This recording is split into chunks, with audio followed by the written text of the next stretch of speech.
Hi students. 9th maths annual எக்ஸாமுக்கு உண்டான ஒரு அஃபிஷியல் கொஸ்டின் பேப்பர் தான் இது.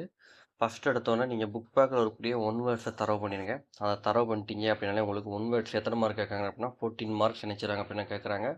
தென் ப்ராக்டிக்கல் ஜாமெட்ரி அண்ட் கிராஃப் தரவு பண்ணிடுங்க. ஸோ அது ஒவ்வொன்றும் ஈச் உங்களுக்கு 8 மார்க் நினைச்சிடறாங்க அப்படின்னா கேட்குறாங்க. So one word practical geometry and graph தரவு பண்ணிட்டீங்க அப்படின்னாலே உங்கள் ஹேண்டில் 30 மார்க்ஸ் இருக்குது. தென் அடுத்ததாக நம்ம சேனலில் இம்பார்ட்டன்ட் 5 மார்க் கொஸ்டின்ஸ் அப்லோட் பண்ணியிருக்கோம். தென் important 2 mark and 5 mark question சேர்த்து அப்லோட் பண்ணியிருக்கோம். இந்த ரெண்டையும் என்ன செய்யுங்க அப்படின்னா ஒன் டைம் பார்த்துருங்க. அடுத்த டவுட் வரும், சார் இந்த கொஸ்டின் பேப்பரை மட்டும் பார்த்தா போதுமா சார், ஃபுல் மார்க் நம்ம எடுத்துடலாம் சார், இதான் எங்கள் டிஸ்ட்ரிக் வருமா சார் அப்படின்னு பார்த்தீங்க அப்படின்னா ஒவ்வொரு டிஸ்ட்ரிக் வைஸ் உங்களுக்கு என்ன ஆகுது அப்படின்னா கொஸ்டின் பேப்பர் என்ன ஆகுது அப்படின்னா சேஞ்ச் ஆகுது. ஸோ இது ஒரு மாடலாக வச்சுக்கோங்க. இந்த மாடல் இருக்கக்கூடிய சம்ஸ் எல்லாம் உங்களால் அட்டன் பண்ண முடியுதான்னு ஒன் டைம் பாருங்கள்.